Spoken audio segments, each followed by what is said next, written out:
Ако бъде съвет към всички други, които слушат това видео, аз си правя план още първия ден, как ще процедирам с това лице, за което ще бъдем заедно 2 или 3 месеца, зависи колко ми е договора.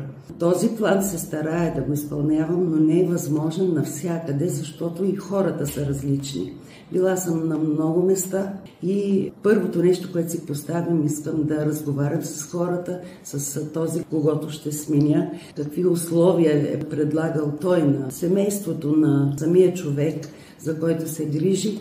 И тогава се съобразявам и аз с това, за да не променям много или моите изисквания да са много по-различни от това, което е предлагал колегата ми или колежката ми. За това се съобразявам, но плана задължително го правя.